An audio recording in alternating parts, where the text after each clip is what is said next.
Hello students, we are studying about the non-conventional sources of energy. In this chapter we had studied about the conventional sources of energy and non-conventional sources of energy.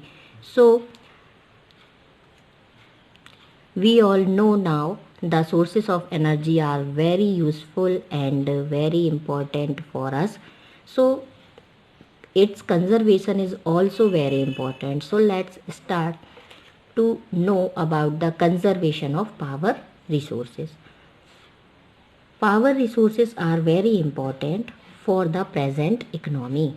It is the basis of the present economy, as human body cannot survive without oxygen. Similarly, different components of economy like agriculture, industries, transportation, trade, etc. cannot survive without power resources.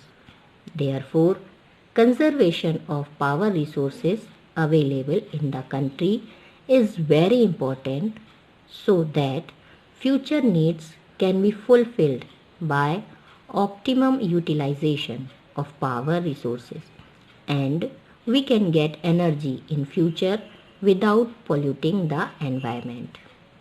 Following measures can be done for the conservation of power resources. Production of energy from degradable sources should be limited. Renewable sources of energy should be developed rapidly. The energy generated in the country should be transmitted properly so that there is no energy loss during transmission. Energy sources should be fully utilized, for which public awareness programs should be conducted. Energy should be produced by pollution-free energy sources. Conservation of energy resources is important as they are not only the means of fulfillment of our necessity but are the basis of the overall development of a nation. Students, power resources जो हैं वो आज की हमारी जो present economy है उसके लिए बहुत ही ज़्यादा इम्पॉर्टेंट हैं.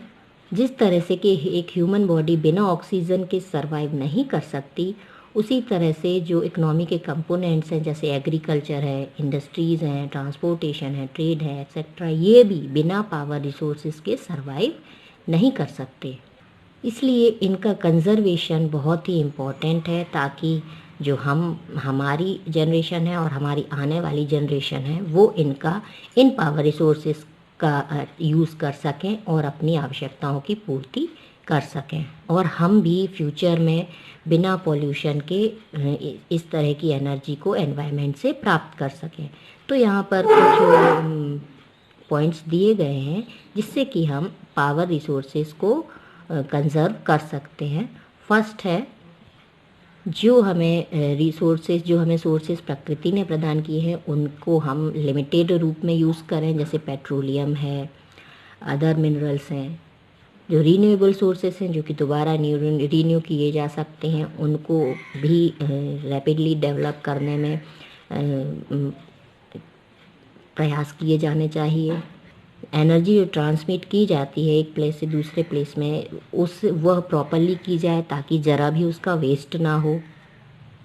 जो एनर्जी रिसोर्सेस है उनको अच्छी तरह से यूटिलाइज़ किया जाना चाहिए और पब्लिक को इस बारे में अवेयर किया जाना चाहिए ताकि उनका जो प्रोडक्शन है और जो उनका कंजर्वेशन है वो प्रॉपरली हो सके और ज़रा भी उसमें वेस्टेज ना हो.